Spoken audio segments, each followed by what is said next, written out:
Chris Hensley is a registered representative of Cambridge Investment Research, Inc., a broker-dealer member of FINRA SIPC, investment advisor representative of Cambridge Investment Research Advisors, Inc., a registered investment advisor. Cambridge and Houston First Financial Group are not affiliated.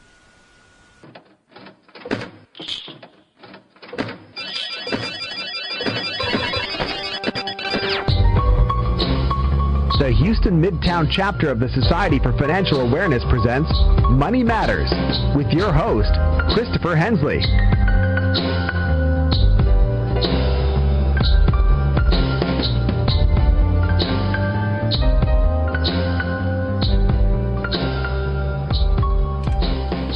Good morning, everybody. You're listening to Money Matters on KPFT Houston. I'm Chris Hensley. The time is now 10 a.m. Got a great show lined up for you today. And the topic today, when I was thinking of kind of an intro on this, I'll have people on the show that in some way I'm personally invested, personally interested in it. And our topic today is going to be filmmaking, and it's going to be particularly mobile movie making and how to do it on a low budget or no budget. But I think about this isn't just a hobby, or it's kind of been a passion. When I was a kid, there was a toy that was put out by Fisher-Price. It was called the PXL 2000, and this was a video camera that you were able to use audio tapes to record on. When I was a teenager, I got a handheld camcorder, and me and my friends, we made movies, just like comedy movies, just to kind of keep ourselves occupied and interested. But today, that technology is in your phone. That technology is in something that is in the palm of your hand. Now, that's kind of one of the ways I wanted to start and lead this, but we also are on the morning after of events that have happened this week with police shootings and things that are going up in Dallas that are also linked to the same technology. So when we talk about citizen journalism, technology, this is something, filmmaking, all of this is tied together, and we're going to have a deep dive into the conversation when we have Murray Suid, who is the co-founder of mobilemoviemaking.com. He will be joining us very, very shortly. So please stay tuned, keep listening. But if you're a long-time listener to the show, you know that we always use the first few minutes of the show to tell you a little bit about who we are and what we do. This is the Houston chapter of the Society for Financial Awareness, the Houston Midtown chapter. We are a nonprofit 501c3 educational speakers bureau.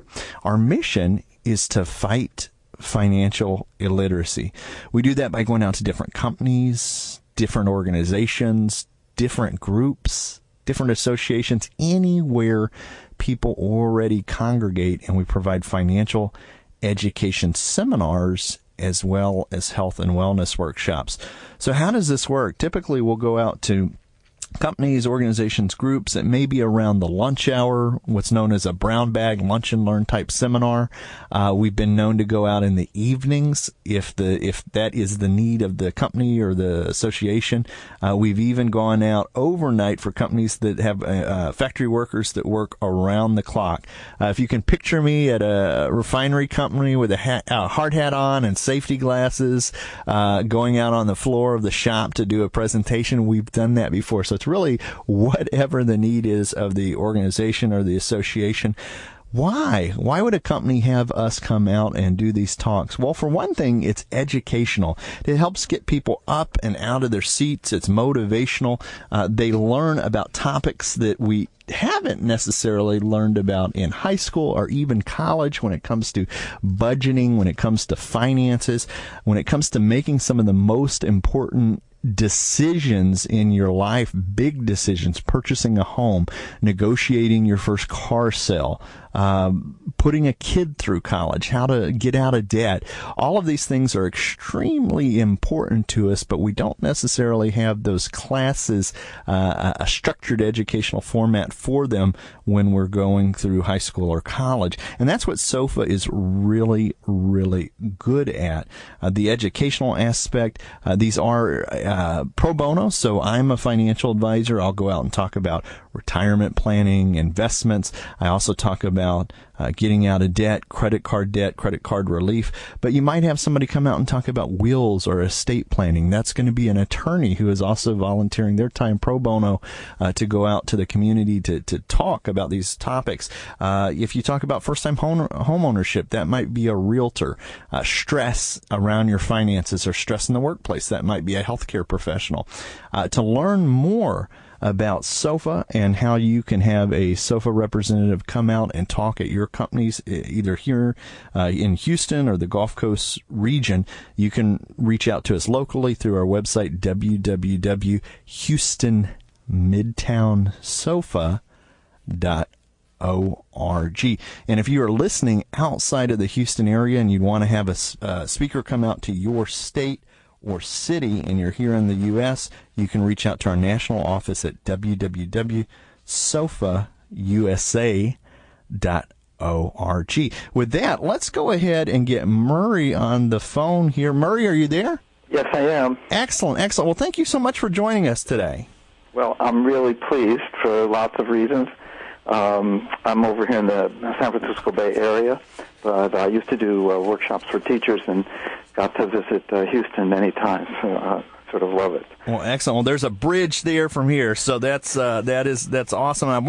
Usually I'll kind of start the show the same way, and I'll share a little bit about you, about your bio with listeners. So Murray Suid is the co-founder of mobilemoviemaking.com, and that is an online magazine focused on using smartphones and tablets to shoot video.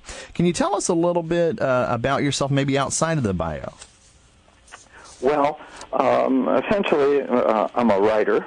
I think that's what I've mostly done. I've worked for magazines, and I've been a teacher. And I got involved in filmmaking when I was actually teaching, and one of my students wanted to be a filmmaker in high school. I didn't know anything about filmmaking, but I knew about writing stories, so we teamed up, the teacher and the students, made some films, and I sort of fell in love with it. And this was a time with sprocketed film, Super 8. Oh, wow. And that relates somewhat to money because filmmaking has always, until very recently, been, expensive, even for home movies or anything. So that there were real limitations on what you could do. But that's how I got involved in it. And eventually, sort of in midlife, I went back to it after doing books and things and went to UCLA, graduate school in filmmaking and screenwriting. And that led me to actually doing some online content. They used to call it content development. And so I got to know a little bit about the Internet, and eventually we did an online film festival for movie trailers that were done by independent filmmakers, because movie trailers are one of the most fun short-form films, as we know. It's very popular. And then there was the rise of the smartphone, and so we did a sort of a sub-contest one time where people would make trailers using their phones or tablets, and then I really saw the possibilities, and the team that was doing the trailer thing, and we decided to, since we had a background in magazines, but in the old days when it was done on paper, so we decided to combine that and create mobile movie making, which is quite a few things. It's really all about encouraging ordinary people like ourselves to use the technology to make movies that actually matter to them, whether it is stories or whether it's nonfiction documentary or music videos, which doesn't have to be a starring group. It could be your kids' band, your own band. It can be news, community news, and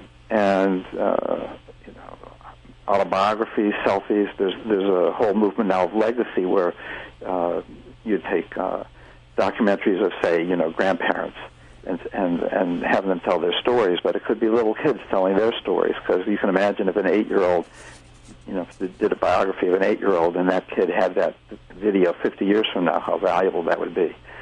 So we're really interested in movie making that counts in people's lives, but that is a step or a lot of steps above home movies, that they look like what we think of as real movies, what you'd see on television or at the movie theaters, but done on small budgets. And so the magazine exhibits these kinds of movies from around the world. We give tips. We review gear. We interview people who are doing it so that people can help each other. And that's what the magazine is. So it's entertaining because you can look at videos from Spain or Russia, or of course the U.S. and Canada and all that.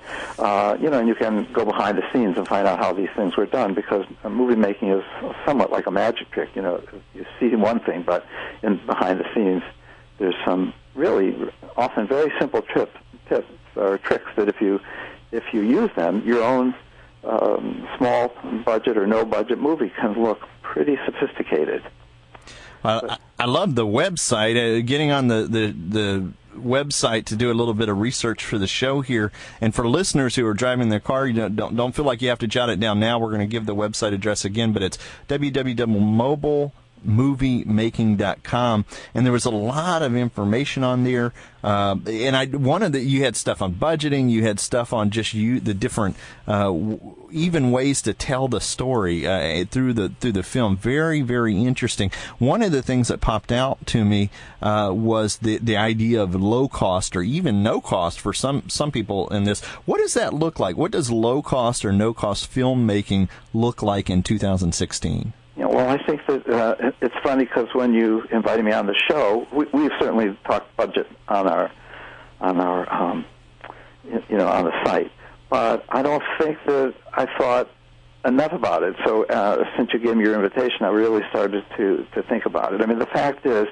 that even recently, when I was making little short films, we did a trailer for a project that we was doing. You could spend thousands of dollars, but most people don't have thousands of dollars to do this kind of filmmaking. So the idea that this is low cost, it starts with the fact that almost everybody has a beautiful camera in their pocket, thanks to smartphones or tablets. And so that's a very expensive part of regular filmmaking, and yet the cameras that we're carrying around with us are as good as what the professional cameras were just a few years ago. And often you can't tell the difference in terms of the quality, especially if you're exhibiting online, which is where a lot of us will exhibit, as opposed to the multiplex. And then the editing equipment is, right now you can get free editing equipment that something like iMovie or something like that is as sophisticated as what people were using in Hollywood, but it doesn't cost anything. And then a major cost in traditional filmmaking, including television and theaters, is the tremendous cost in distributing film. Whereas these days, there's no cost. You can put your film up on Facebook, you can put it up on YouTube or Vimeo, and sometimes reach a vast audience. There's a film that came out last year where somebody shot a kind of a instant documentary of this homeless guy playing beautiful music, and eventually 21 million people saw this on YouTube.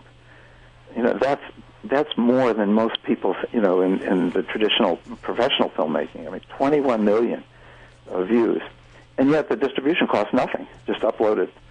So, and then gear, things like Steadicam equipment. The best Steadicam equipment you could buy for mobile stuff might cost a couple $100, but there are things that cost $20 that allow you to get really steady shots. Whereas, as you can imagine, expensive dollies and professional stuff is really tremendously expensive. On a film that I made, my first film, which was done with 16 millimeter, I needed a telephoto shot. I was shooting from top of a building, and I think it cost me $50 to rent it for an hour. And now you can get lenses and own lenses that do that for $50 and use it forever. So the whole world of doing this is really inexpensive, and you can, if you have a phone, you can do a tremendous amount of stuff without buying any gear, and just use the phone. So that opens up so many possibilities if somebody wants to make, a commercial or a music video or a horror film. Really the cost isn't a problem anymore. And of course in Hollywood and television, you often pay a great deal of money for the talent. But in this world, the talent can be really close at home.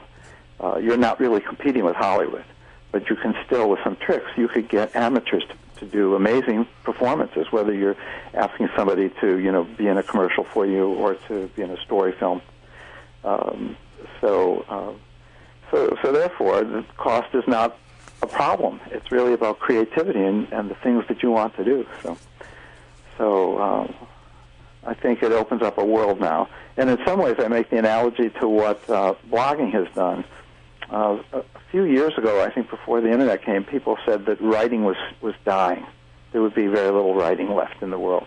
But when, with blogging and commenting that you can do on, newspapers or shows of every kind, with Twitter, everybody can be involved in writing, and I see some extraordinary writing. I read the New York Times most days, and the comment section, which are just by ordinary people like us, some of the writing is amazing. From the heart, very intelligent, people tapping their experiences. All of that can be done with video now, and that's why we're pretty excited about it.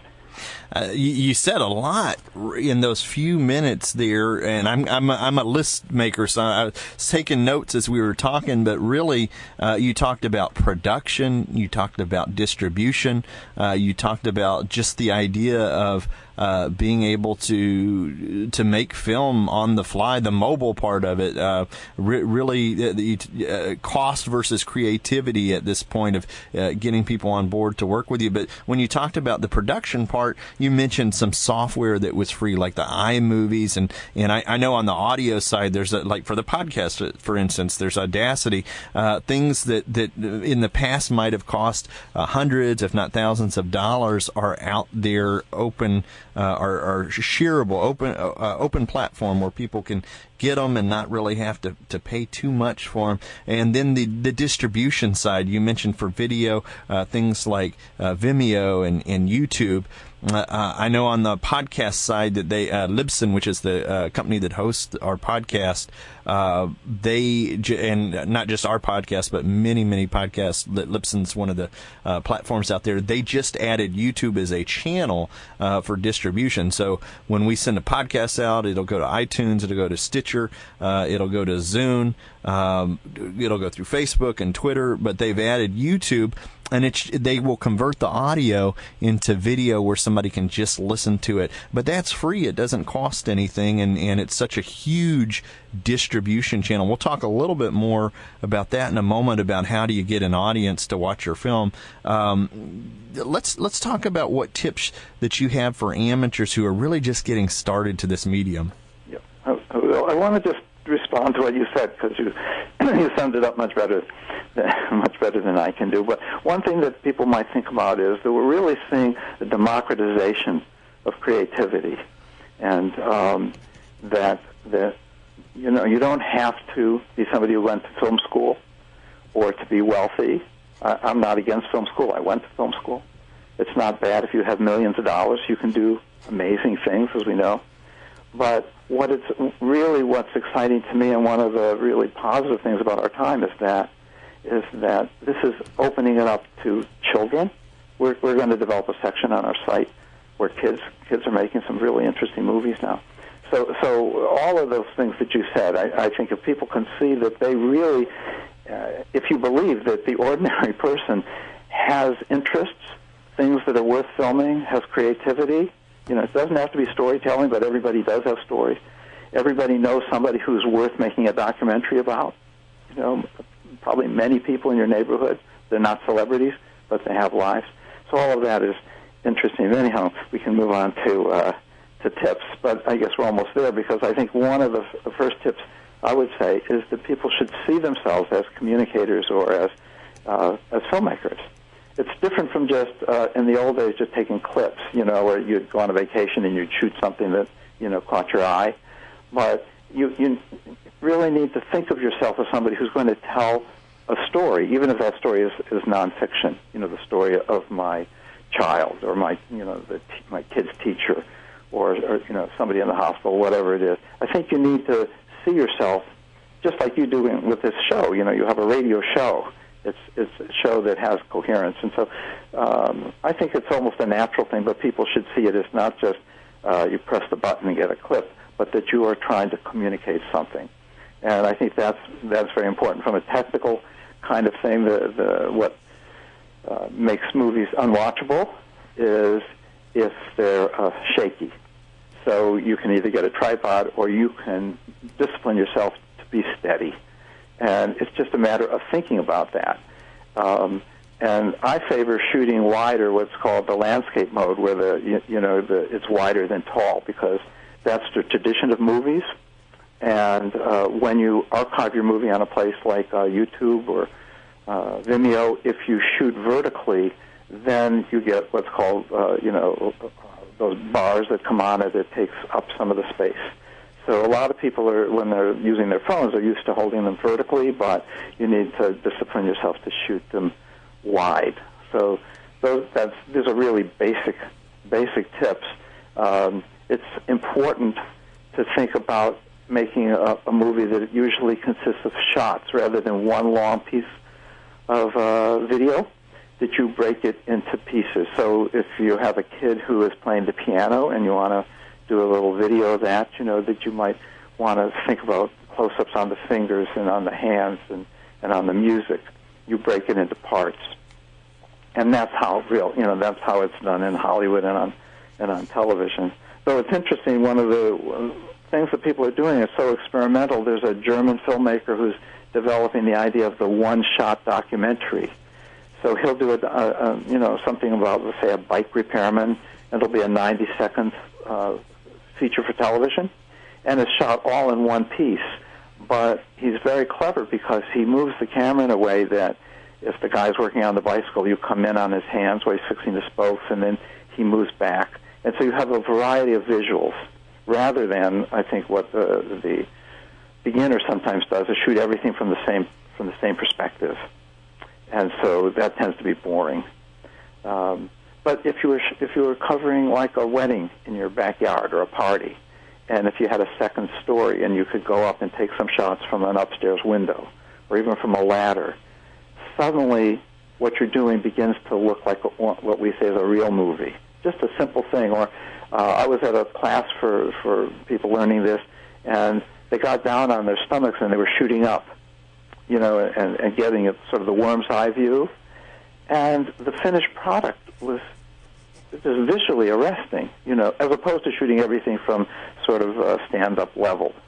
Am I making any sense about that? Absolutely. I think the things that we just talked about, the seeing yourself as a communicator, the shaky tripod, or really getting used to filming it horizontal versus vertical, that's something I just learned from you, because you're exactly right. Everybody intuitively keeps it held vertically, but I didn't even think about the widescape, the landscape approach, and how that would show up on film. And then the one shot documentary, as you were as you were talking about, that those are always interesting shots. I will get pulled into. I'll notice that when I see something like that, and it starts in very small, and then it's just one clean shot.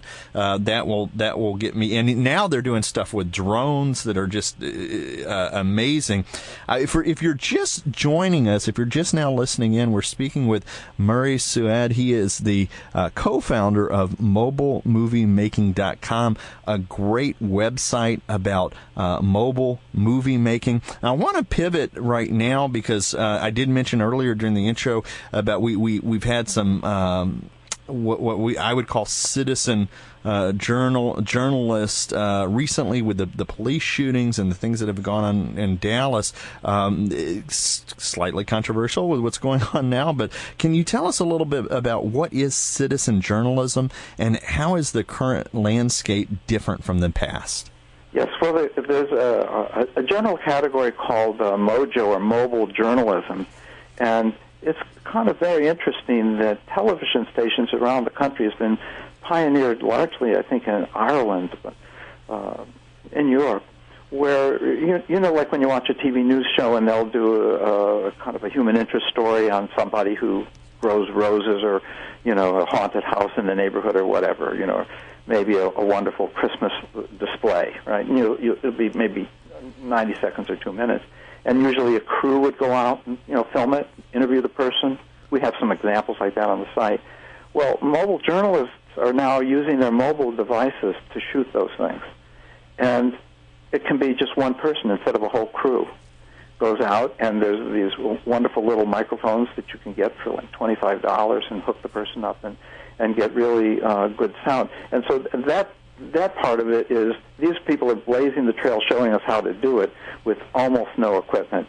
And I asked a guy named Philip Bromwell, who's pioneered this, you know, what happened when he switched from the expensive cameras to using his iPhone for television in Ireland. What did the people say at home? And he said they had no comments because nobody noticed. They didn't notice that he was using his iPhone, and he never pointed it out. You know, so there are the professionals who are doing it, but then the sort of the citizen journalist is the person who has the phone with them at all times, because it's you know, have the camera with us, and have their eyes open. So that I mentioned the one of this. That got to be really celebrated, of this homeless guy who was actually a wonderful musician but had fallen on bad times with drugs and everything. And so somebody pulled out their phone and you know, captured him playing a song and then posted it. And it went viral because the song was wonderful. The guy was talented. Here's this really scruffy-looking guy playing the piano beautifully. People were fascinated. The key to that was that the person took out their phone, you know, and saw something interesting, where lots of people might walk by, or, you know, or throw down a quarter or something for the person. And so the heart of it is that you take this attitude that life is interesting and that, you know, things may happen that you can capture. Now, obviously, if it's a flying saucer that's landing, you know, most people will, you know, figure out that that's worth taking a picture of. You know, or if there's, you know, some catastrophe, a car crash or something, and I think, and we know from the whole policing thing, you know, going back to Rodney King when it was, you know, just a regular videotape, that you know, there's opportunities that come up that are sad but probably worth documenting, because there's information that the whole community, you know, even if it causes unrest, but ultimately it can change things. And I believe could change things for the best, because I believe that news and information is ultimately good for us. But also there's small news. You know, you could see a dangerous intersection and you know, you could make a quick on-the-spot documentary of it and then take it to the city council. And, you know, and maybe they'll, you know, put up a stop sign, or they'll figure out a way to make it safer, and you can make a difference for the community that way. So for me, it is that you give yourself the attitude that as much as anybody, as much as a professional news person, you can spot things that are worth recording, that have value, and that you can take it, you know, and take it to city council. You can put it up on YouTube. They're working on low-cost housing in my neighborhood, and a local person interviewed some of the people and showed the property, and it's up on Facebook. And the whole people in the community now can find out a lot about this project just by, you know, going onto Facebook, whereas before you wouldn't have that information. So, since I believe that everybody, you know, has the ability to find interesting things, and going back to the money, it's not that you're being paid for it; it's that you're doing service to the community. And so, you know, again, it doesn't have to be big tragedies. Absolutely. We are bumping towards the end of the show. It's hard to believe that was a half hour there. But Murray, what have I forgot to ask you that you want to tell listeners or share with listeners today? Okay. Well, one of the tips that I wanted to say that's very important, I think, having to do with time, is not to think in terms of the Hollywood movies, though people have used mobile devices to make feature films, but to think short, because for most of us, with the quality we can generate, a 2-minute movie about our trip to Houston will be much more interesting to people than if we make a half-hour movie. So I think it's also good to think short. But you can film a lot, and then with the simple editing equipment, just pick out the good parts, and and you'll reach people, that way. And I think that's important. Another one is to not expect to be perfect at first. We can see some of the greatest filmmakers, Hitchcock and everything, they're first. Thanks for listening to today's episode of Money Matters Podcast. If you enjoyed the show, visit us on the web at www.moneymatterspodcast.com. Drop us a line on SpeakPipe on the right-hand corner. It will receive any voicemails, questions, thoughts, concerns that you have about the show. In addition to this, we recently launched a Patreon campaign. Click on the Donate Now tab to hit the tip jar and find out what Patreon's campaign is all about.